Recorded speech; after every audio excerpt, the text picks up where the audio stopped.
Thank you everyone for joining us for the Mentoring at Purdue webinar. We are excited to conduct this webinar today, focusing on how to start a mentoring program. And so I'll take care of an introduction here to the team and just a few logistics. So I'm Neil Knobloch, and I'll facilitate this webinar with the panel that I'll introduce here shortly. I lead the Mentoring at Purdue program with my colleague, Dr. Levon Esters, and some students, doctoral and master students, Stephen McBride, Cornell Francis, Monique Hovey, and Sarah Teese. And they have done an excellent job of providing the leadership and coordinating this webinar. So thank you for joining us today. So today it really builds on a topic that started about a year and a half ago with a higher education challenge grant from the National Institute of Food and Agriculture. And it is a consortium of 11 different universities that are focusing on developing their own version of a campus-based mentoring program at their campuses. So we have invited three different universities, representatives from three different universities who will provide us some insights and share their experiences and what their mentoring at their university program looks like, as well as any challenges and insights that they've gained from their experiences. So at this, before I jump into introducing the panel, about halfway through this hour, you'll be able to start to put your questions in the chat, or if you would like to unmute, that's fine too, when the opportunity comes where we'll transition to questions from the audience. And there will be, look for a link that you can complete the questionnaire, an online questionnaire. It takes about 1 minute, and that gives us feedback on how we can plan future webinars as well. So at this time, I'd like to briefly introduce our three panel members. We have Dr. Bryan Haines from the University of Kentucky.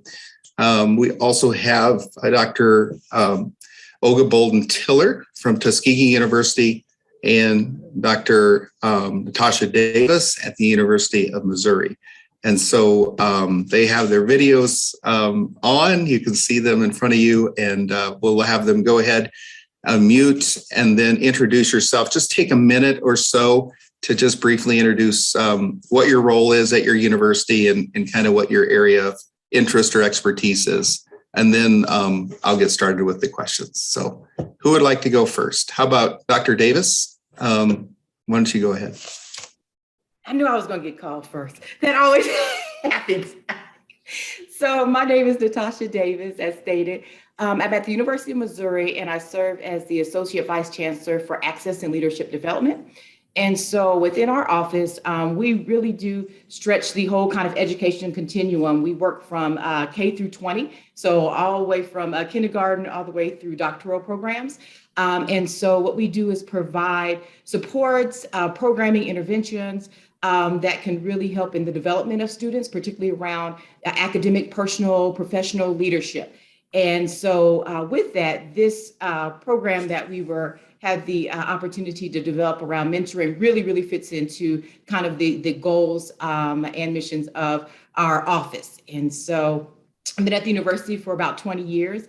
I also started with a program called the McNair Scholars Program, which is a federally funded program from the U.S. Department of Education that helps prepare undergraduates from underserved and underrepresented populations for doctoral study. And mentoring is a huge part of that initiative there. So what I've been doing a lot around the university and a lot of my work has really kind of centered around or have some sort of connection to opportunities for mentoring for students. So happy to be here and share today. Thank you, Dr. Davis. Who would like to go next? I guess I can go next. Bryan, I see you hesitating there. Ladies first, you were being a gentleman. I got it. So I'm Olga Bolden-Tiller. I'm a professor of animal sciences at Tuskegee University. I currently serve as the chair for our Department of Ag and Environmental Sciences, as well as one of the assistant deans for the College of Ag, Environment, and Nutrition Sciences.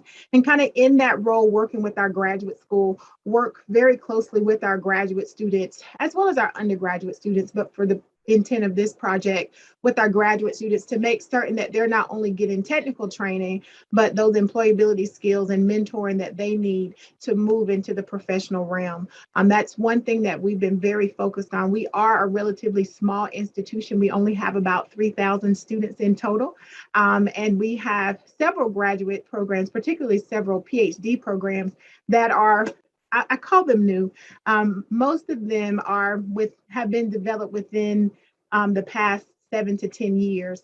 And so a lot of attention, I guess I would say, went to the academic piece and that type of thing, and not as much as needed to have gone toward what's next and that mentoring piece. And so this proposal has allowed us to really work with our graduate school and our graduate programs to make certain that that additional piece is there, especially for our PhD students.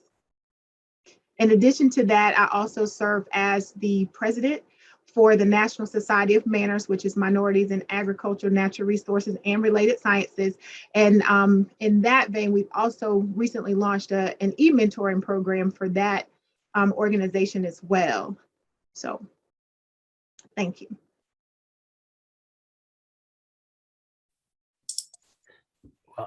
Thank you both. I'm honored to be on this panel with two very distinguished colleagues and want to learn as much as I possibly can from them as we move along here.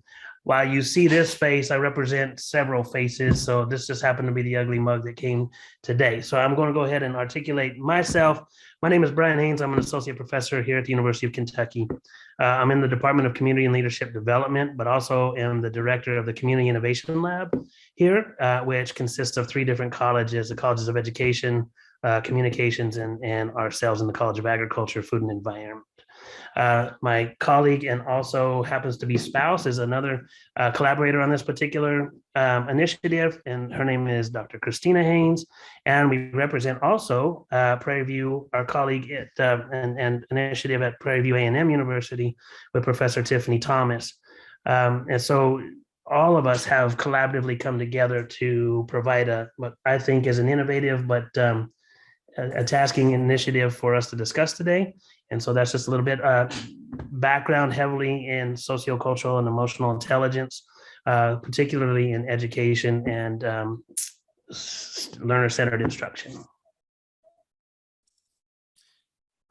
Thank you. And as you can see, we have some excellent panel members joining us today. And so let's get the conversation started.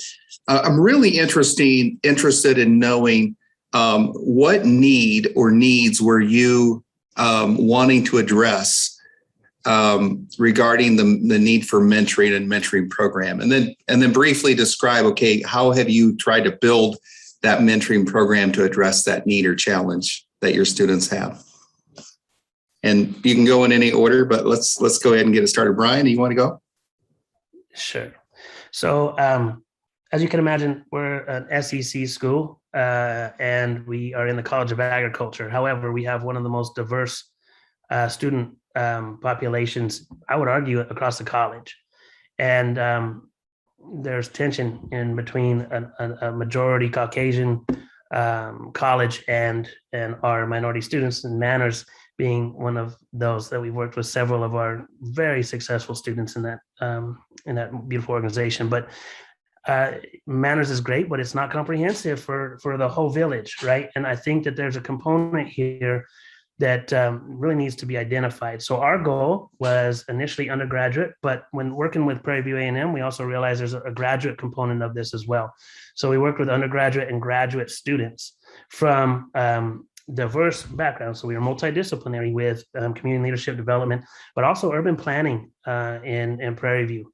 And so we really tried to not only become have a mentoring program. If you want to look at layers, this thing was a lasagna as far as the mentoring levels. So there was the graduate student and undergrad and the peer mentoring that was happening associated with not only a historically white institution, but an HBCU institution as well. So there was mentoring going on between students and faculty, but there was a peer mentoring component that was going on at that point. In addition, there was faculty to student mentoring that was happening. And then finally, we applied our projects and mentoring, not just within the institution, but with the professional organizations that we worked with. So we worked with the Lexington Mayor's Office here in town, along with App Harvest, which is one of the largest greenhouse operations in the United States, to start mentoring individuals within the professional fields as well. So not only were our whole focus was on social, cultural, and emotional intelligence as community change agents and as future leaders. So we worked with that population of undergraduate and graduate students from start to finish throughout the semester, starting with what are your own personal bias to what are the bias of others and how do we mitigate these with our emotions and leadership components. But then how do we utilize our mentors both in a professional context and an academic context, and peers. We forget about peer mentoring in that way with undergraduates. There's a lot to be learned in that capacity in our senior level master's students as well. So that's kind of a quick synopsis of what we tried to accomplish in a short amount of time within the past year and a half.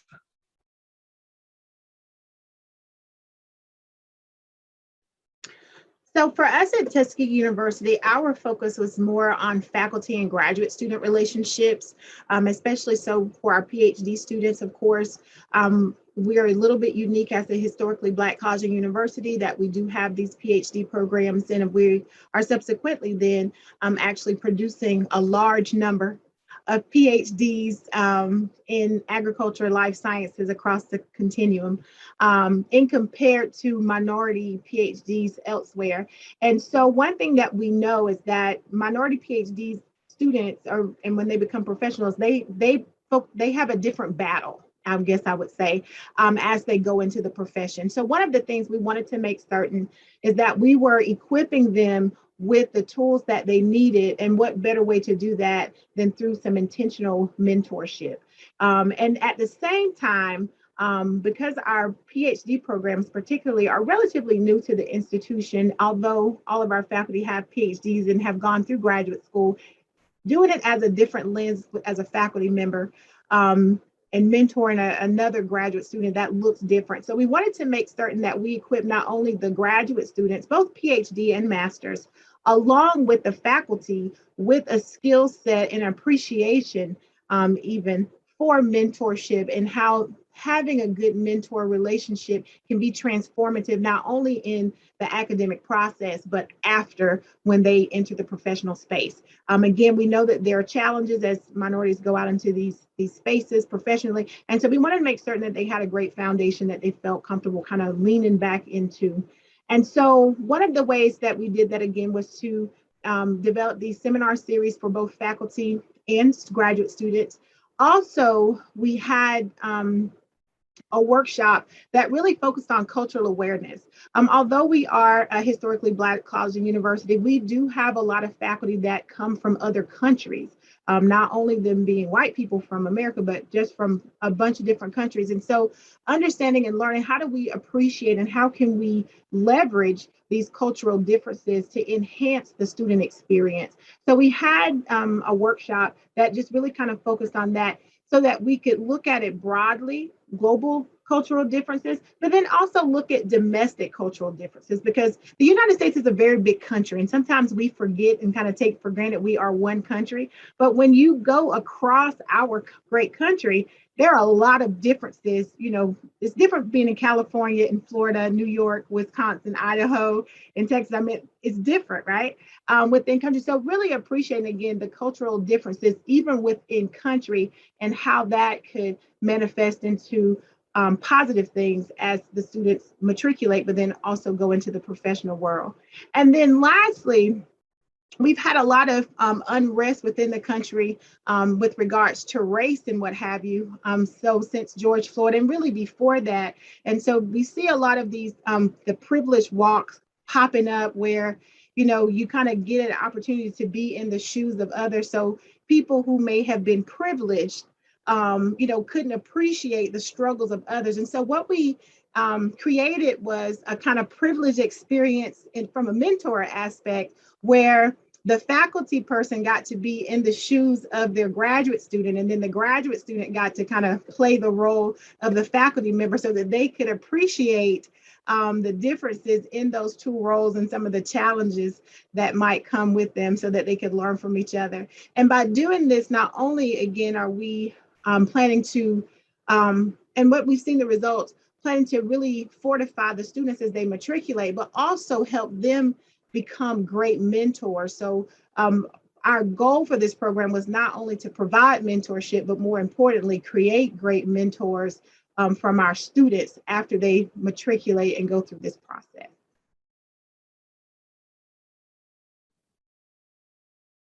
So with us, and I definitely want to echo kind of what my colleagues have already said in terms of, kind of the ideal and the undercurrent of building these kind of mentor programs and models that we have. For us, we use a cluster mentoring model, and it builds off of what exactly has been said.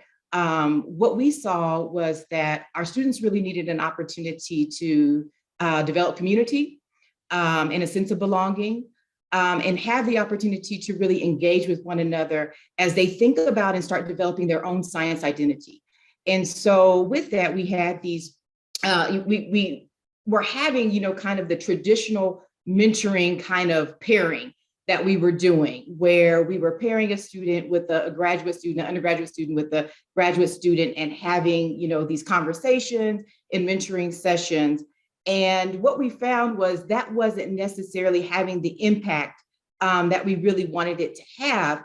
And a lot of that was because of what was just said. What we were seeing was that our students really did need other layers to their mentoring experience that included their peers, that included near peers, that included faculty. And so what we were able to do was develop this cluster mentoring model, where our early stage undergraduate students are paired in groups with our late stage graduate students.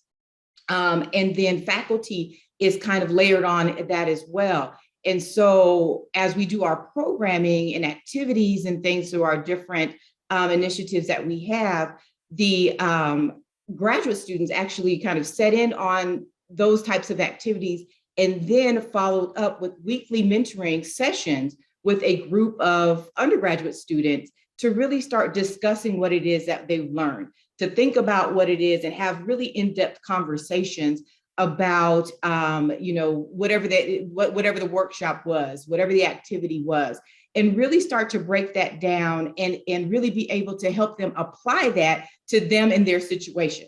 And so it really has helped in terms of being able to create an opportunity for students to just be engaged with one another and have those different layers and impacts of peer mentoring, graduate mentoring, and then faculty as well too. So the structure for us is that these groups were formed where we have about 2 graduate students meet with 3 or 4, and they meet with this throughout the year, weekly meetings with their mentoring groups, and have these discussions and talk about all these different kind of things that we're having with the activities.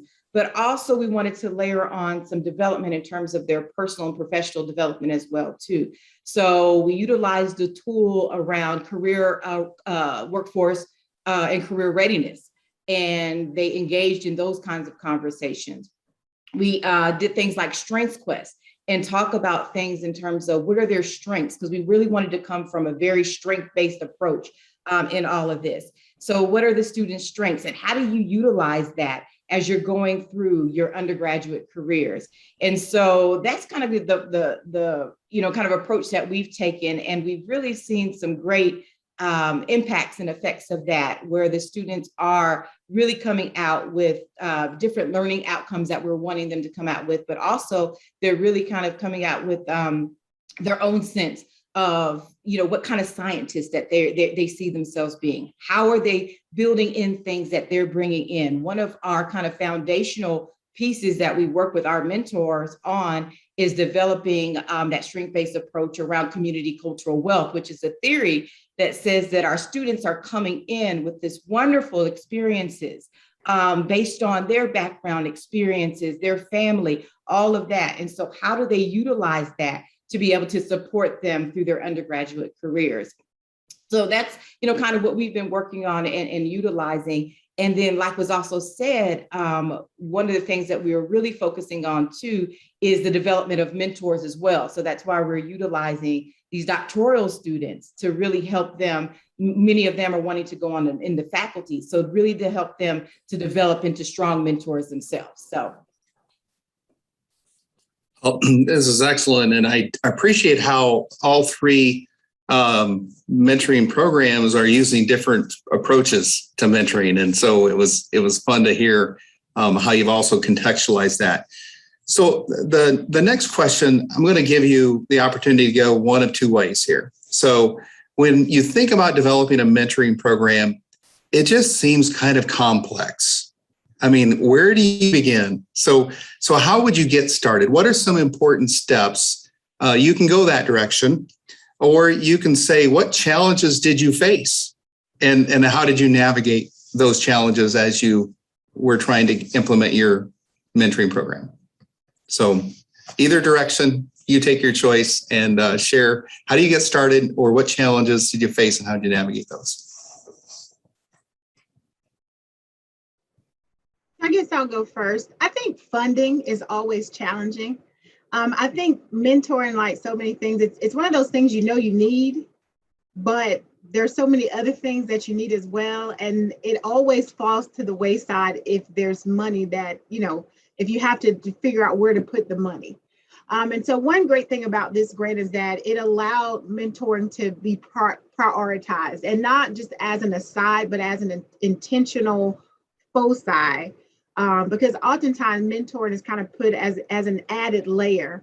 But through this project, it was able to be an intentional foci. So I think that once the funding side is kind of put to the wayside as a challenge, the next barrier is really finding the mentees. I found that usually people are happy to help once the call to action is made. So getting mentors usually is a little bit easier than making certain that the mentees appreciate the benefits of the relationship and that they actually show up or sign up to be mentored. And so they too, again, you kind of know that, mentoring is important, but I don't know that people put the priority on it, especially when you're in graduate school. It's like when you're a graduate student, every moment needs to be focused on your research project or what have you, or your classes. And more often than not, anything else is kind of seen as secondary. So those are some of the challenges or barriers that I see, obviously that can be overcome, but things to watch for.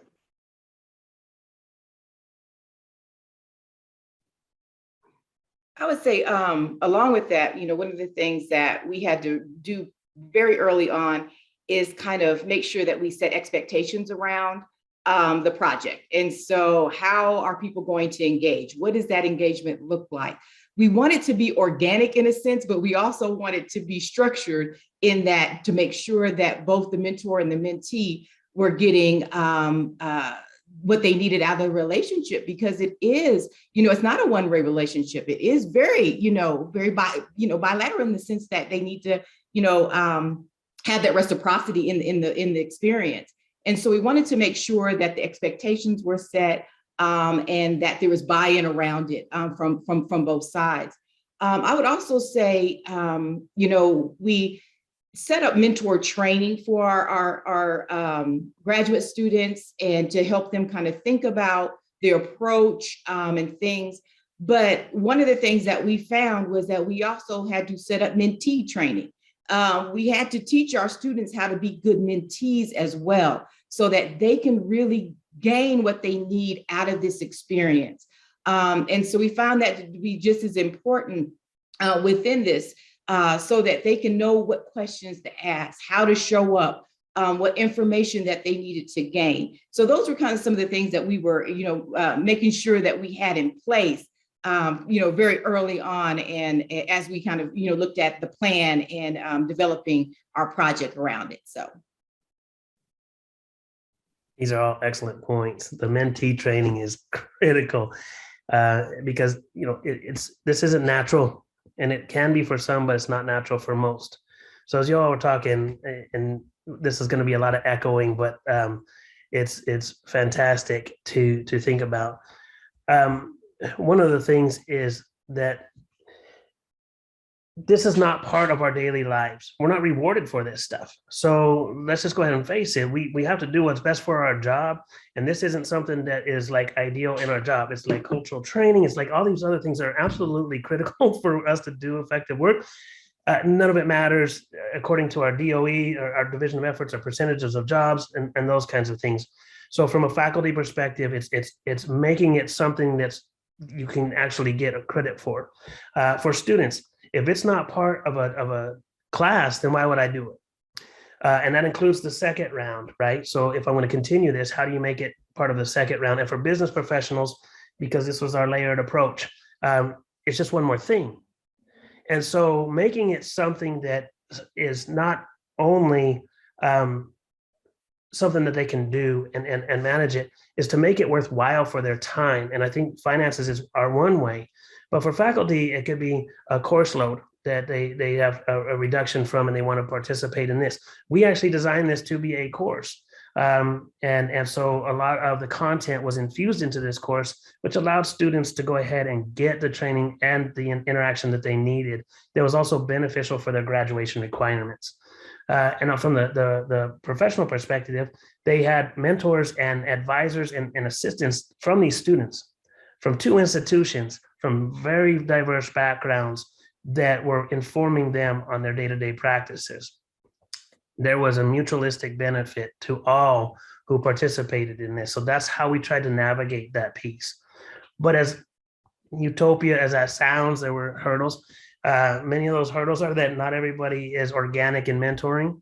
That you could tell organizations and faculty. In fact, if you think about it from an educational perspective, some of the most intelligent professors I've ever seen are the worst teachers I've ever seen. They just don't have that innate ability. They're highly intellectual, but they don't transfer that knowledge. Some of the people who have failed most in life are the best teachers, right? So I'm thinking about it from an educational perspective. I don't think it's all that different from a mentor perspective. There are those who have learned from life experiences that can better translate that than those who sometimes are the most successful. And we needed to think about that as we engage with our external audiences, specifically the professional mentors. And they have no idea on how to engage with our students and our faculty.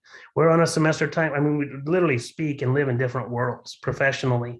So to try and meld that takes at least a year. I'm going to throw that out there. Like the first semester is called pilot for a reason. The second semester is just trying not to screw up so much.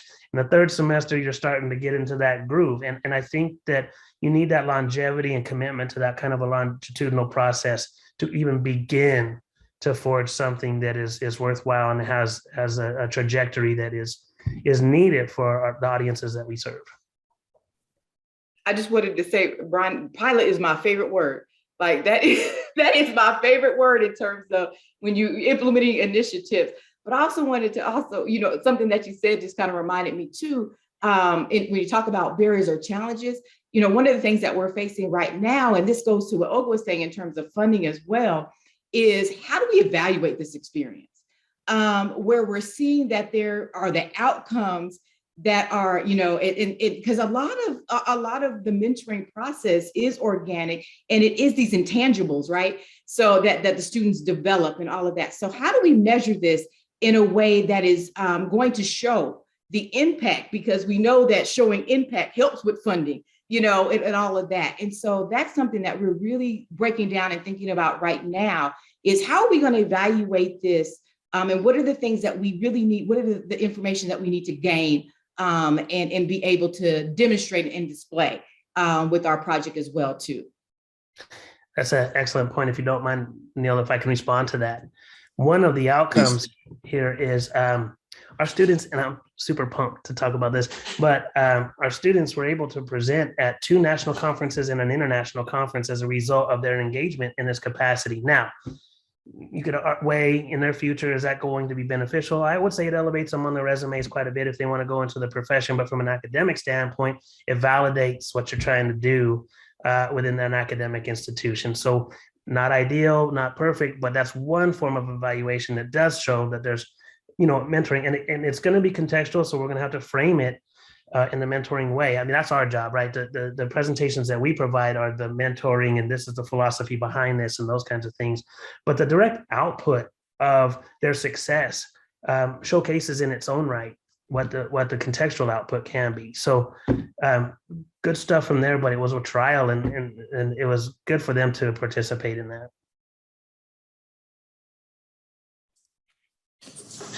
Thank you, Dr. Davis, for mentioning the idea of program evaluation and assessment. And I'd just like to build on that a little bit. So what are you thinking? I know, Dr. Haines, you just mentioned, how you're thinking about it. Dr. Bolden-Tiller, what are your thoughts about how you're trying to assess the outcomes or planning to assess the outcomes? So one of the things that we've been doing with each component of our program is doing an assessment, looking at how the participants valued the experience, what they got out of it, and how they think that the experience would impact them in their future endeavors. And so we're trying to do that with every single component, so that as we kind of try to meld this into the culture of our institution, which is what we're using this program as an opportunity to do, we launched it on an institutional level. So even though it's College of Ag, we really went directly to the graduate school to really kind of make it an institutional thing, so that we have feedback for them with these survey results, so that we can say that this is how this impacted the participants, both the students and the faculty members, so that, again, we can start to change the culture all together with regards to the import of mentoring here. Right. Thank you for sharing that. Dr. Davis, did you have anything else that you wanted to share? Instead of asking a great question, do you want to answer it? Well, yeah, some of the things that we're looking at, that we're thinking about how to, really, implement, because we do have, we follow up with the activities and all of that, and definitely, but I think where we're at with that is kind of putting that all together. What story do we want to tell with this data? And I think that's kind of, what story do we want to tell as we're, getting these, flashpoints in terms of where students are at, activities and all of that, and so what is our, kind of message that we want to put out about the project in general, based on all the information and feedback that we have. But then that also goes to, really making sure, and this is one of the ones that we're backing up on, is to really think about the mentor's experience as well. Because I think we are so, we focus in on the project and the mentee and what they're gaining out of it, but also really helping to evaluate that mentor experience, particularly with ours, because ours are mostly doctoral students, and really helping them be able to, based on that feedback, helping them create an opportunity or a narrative around how they're demonstrating good mentoring practices and things like that.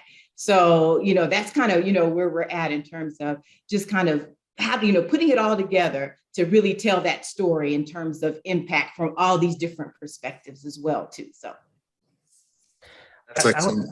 I think that I love the narrative idea, by the way, and I love where y'all are going with document. It's harder, right? It's harder with the human processes than it is, base knowledge and those kinds of things, and scientific, technical skills. One of the things that we've done with the undergraduates is what they call a retrospective analysis, because most of our students haven't had a mentor situation. And so it provides an opportunity, rather than a pre-test, oh, yes, I know, and then a post-test. There can be some deficit in that when they start to realize they didn't know something. So that retrospective analysis allows them to think at the end of the situation, this is what I thought, and this is what I gained afterwards, because they're, to use a lesser term, they're ignorant. They don't have the knowledge base right in the beginning. So afterwards, after this whole experience, you do a retrospective analysis to measure the constructs that say, before this, I thought this, and afterwards, I thought this, and this is where I had attitudinal change or, behavioral shifts. Then you open up to the storytelling. I want to add the storytelling component, but I see where that retrospective is a little bit better for the younger minded mentees. And I think even some for the initial professional mentors, because they didn't know what they didn't know about engaging with communities and students as well. So I think that kind of a research tool can be beneficial on both ends. Thank you. Excellent ideas. I'm going to ask one more question. And so to the audience, feel free to start typing in your questions here for the open session.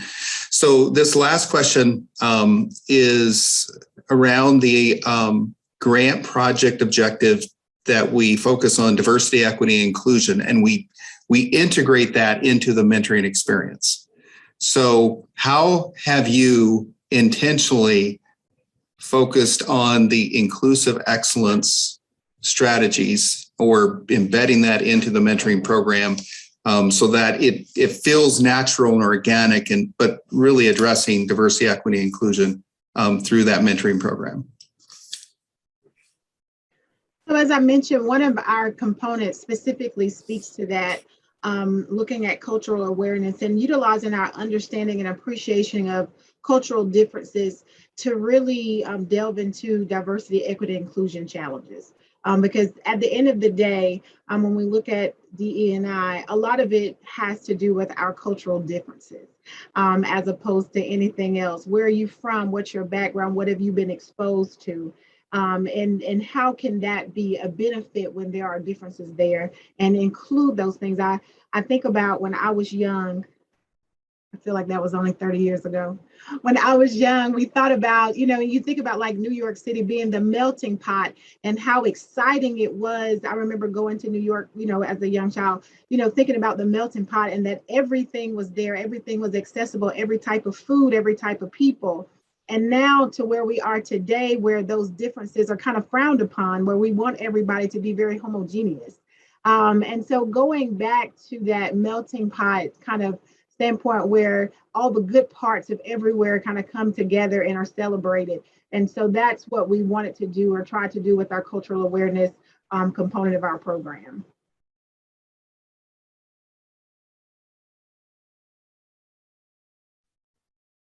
One of the things that we've been doing, which is a series that I really do enjoy, within this process, representation matters. It's so important in this. And so we have a series called CME in STEM. And it really, we bring different speakers in that have an array of different identities, culture, all of that, and talk about their experiences and their journeys. As we work with early stage undergraduate students, that's really important for them to kind of make a connection and see that their journey may be reflective in other people and they're not in this alone, or they've gone through certain things and have a discussion around it. And so we've really been using that series to actually have for our students, but actually it's one of the ones that we use to have conversation and discussion around within their cluster mentoring activities that they have. And so a lot of this that we've been kind of layering on is, this, discussion around it, identities and culture. And again, one of the things that we're looking at as well too is, bringing in that idea of community cultural wealth. What do the students bring in terms of as they're developing as scientists? What experiences that they've already had that can really help propel and prepare them within their space as well too.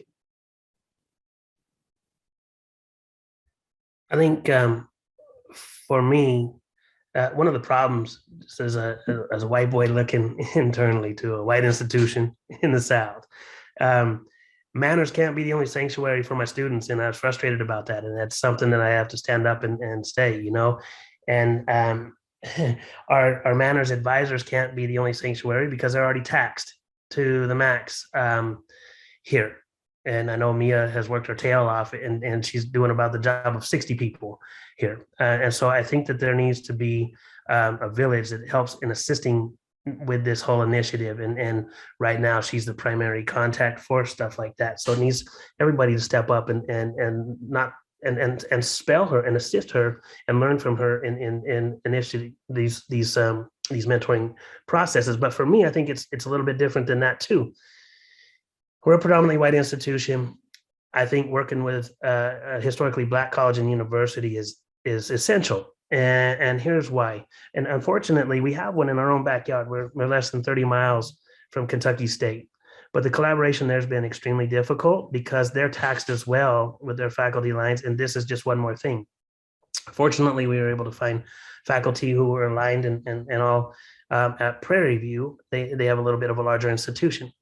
But the synergy during COVID between my students and their students and the collaborations and brain power that existed of this collective community capital for those constituents that we were working with and the faculty was unmatched. And now that we're in a post-COVID world, projects like this are more common than not. And the insular nature of our institutions has been really broken down to where we choose the departments that we want to work with. We build our own network. We don't have to deal with the institutional stuff other than for promotions and annual reviews, Other than that, we play with who we want to, and we network with who we want to with like-minded individuals. And that just blows the opportunity open to mentor, not just locally, but nationally and internationally as well, as long as the timeframes match up. So I think that's something that COVID actually probably helped us out with during this time. And just one final say, we, as part of this grant, invited everybody up to Lexington and hosted them during the horse racing season here. And some of our Texas colleagues were from Africa, right? They weren't from Texas. They just were attending a Texas institution. And this is the first time they were able to see this. And now they're doing USAID and several other things. And to have this cultural experience where we go to Prairie View and they come to us, that physical nature is just as important as the virtual piece. And so I think that showcasing that to my administration starts to realize that we are UK, but we need to be collaborative with several other institutions than being so insular and navel gazing in our own right as far as collaborations and the needs of our students. Excellent. So let's turn to the audience here. Do you have any questions? Feel free to unmute and ask your question, or you can throw it in chat. Either way is good. I know that we have had no shortage of questions in previous webinars, so this has been a really fun topic to talk about. I actually had a question. My name is David Stanley. I'm an assistant professor here at Purdue University. Just got here first year, first semester, so I'm excited to be here. And my question in my research is around mentoring and underrepresented populations and resilience and this kind of thing. And so I'm curious, are mentors and mentees encouraged to maintain their relationships upon leaving the program? And are there plans to evaluate the impact of mentorship over the lifespan? Because that's something that I'm really, really interested in. And so I'm just curious to hear your thoughts on that.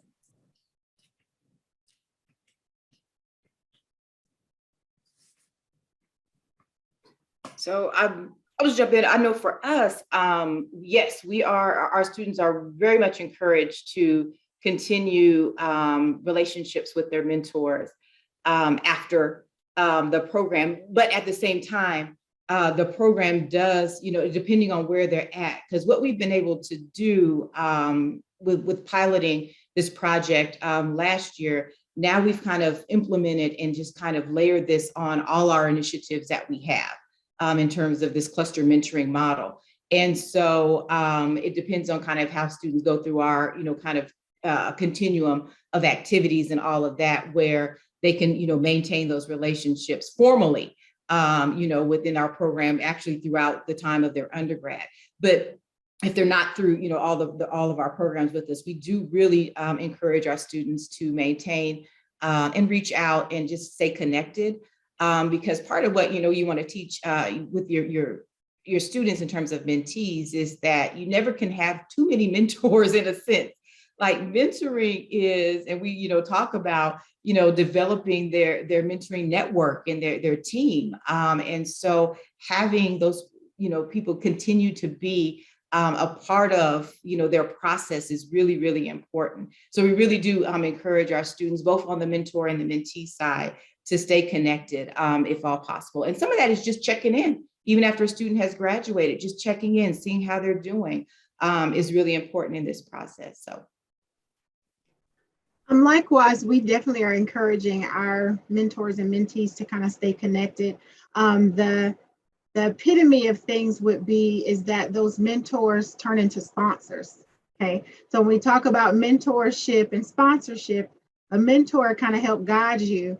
A sponsor kind of helps place you.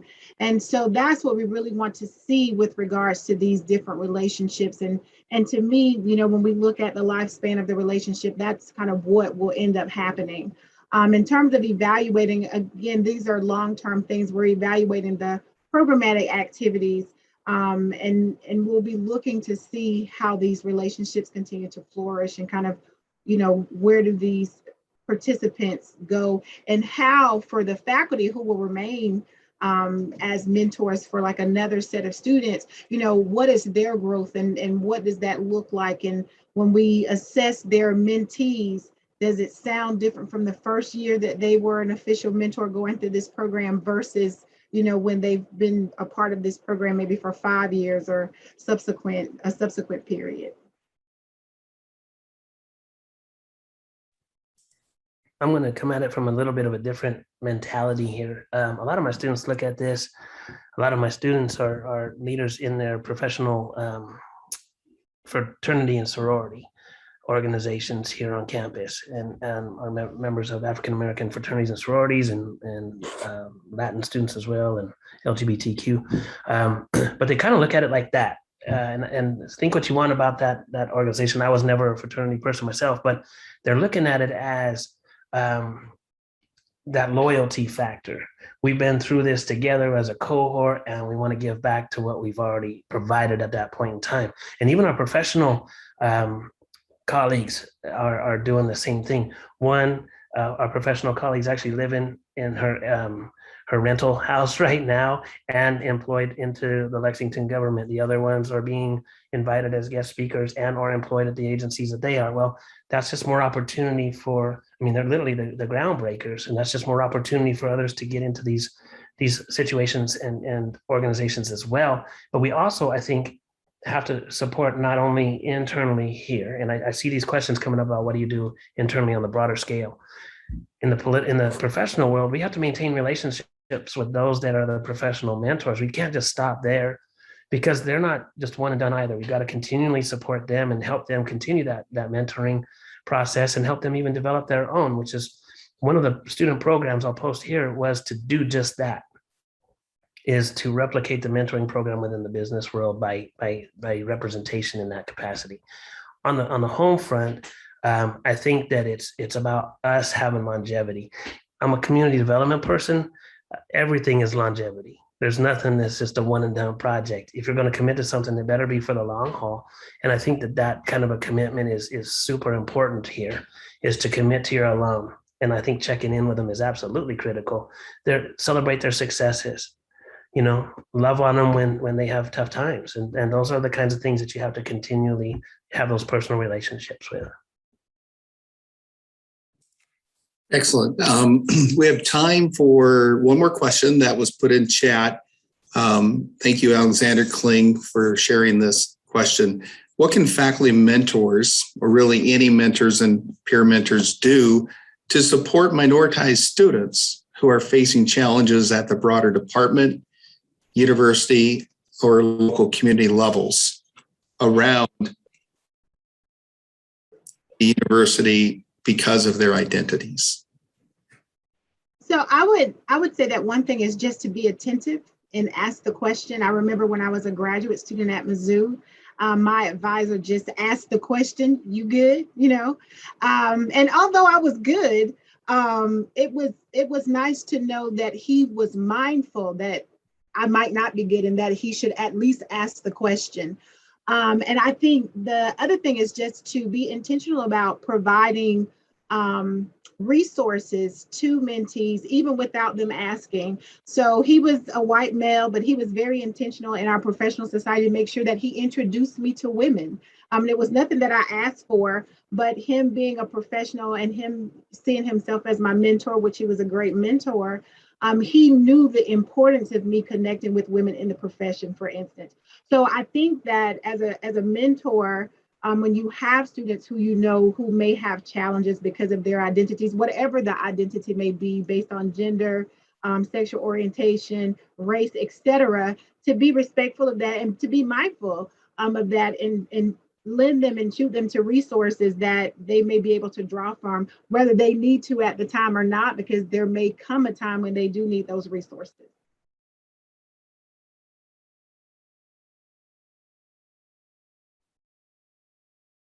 Dr. Bolden-Tiller, I did not know you were a Mizzou alum. We'll have to connect. Yes, That's ma'am. awesome. Yes, yes.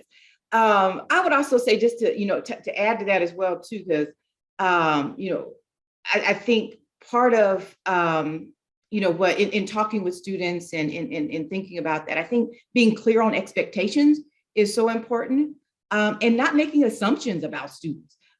Just because they present a certain way, we tend, so not making assumptions, and really understanding and identifying the needs of students, I think is really important. So having those check-ins and conversations, I think are wonderful. And that's a way to get to know the student in terms of their own specific individual needs, and really being able to, again, like was said, provide resources and information, I think is so important in this process. I'm going to give the white boy perspective on the panel, and it echoes.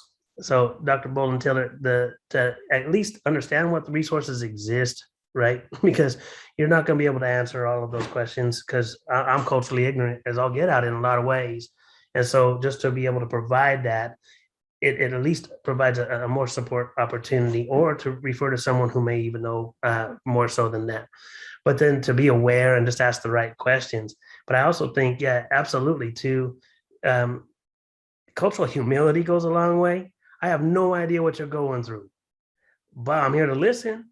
And if I hear something that I can assist with or direct you in a common way, then that's okay too. But this lack of assumption is huge, right? That own personal bias.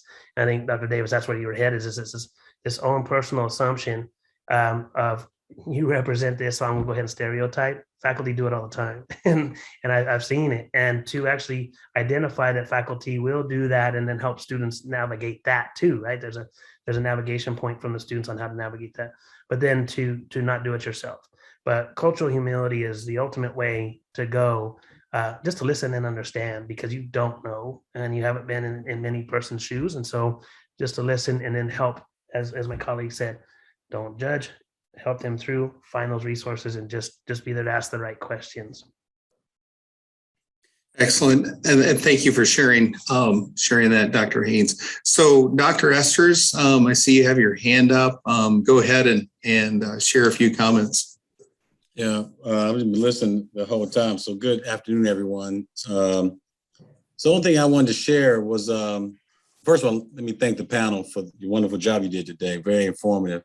But the one thing I want to mention, and maybe it was mentioned, I don't know, but that I've shared this the last couple of times I've talked with groups, is that as a mentor and advocate, or you want to make sure that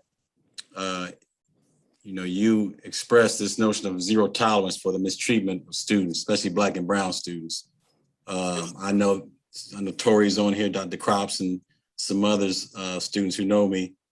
I've taken that, I've adopted that mindset, if you will, throughout my career, but especially here at Purdue, since I've had a lot of Black grad students. But one thing I've noticed is that all too often, faculty members do not take that approach. But I think you must have that mindset. Again, zero tolerance for the mistreatment of students, because no student, or for that matter, colleague of mine, should come to work being mistreated.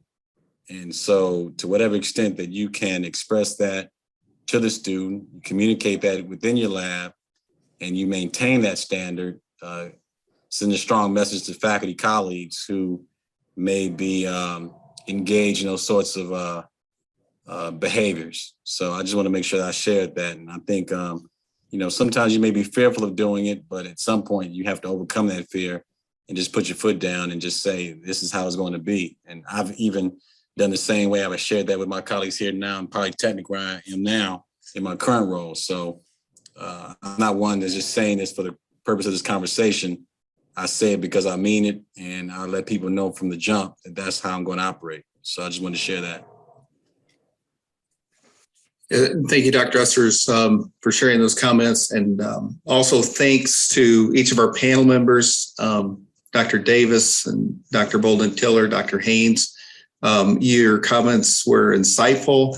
Your experiences were rich and meaningful. And I know I've gained a lot just listening to what you've been able to share in this hour. Thanks to the Mentoring at Purdue team, as I introduced them at the beginning, for all their efforts in organizing this webinar. And also thanks to each of you for joining us today and giving an hour of your time to help contribute to this conversation.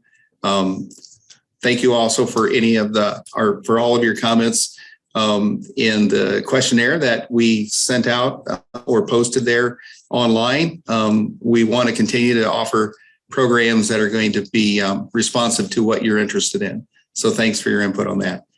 I don't have anything else. And so I'm going to give you a couple minutes here to take your break before your next 1 o'clock. Hopefully it's not a Zoom session or 1 o'clock in Eastern time, 12 o'clock in Central time. So thank you all very much for joining us today. We appreciate you.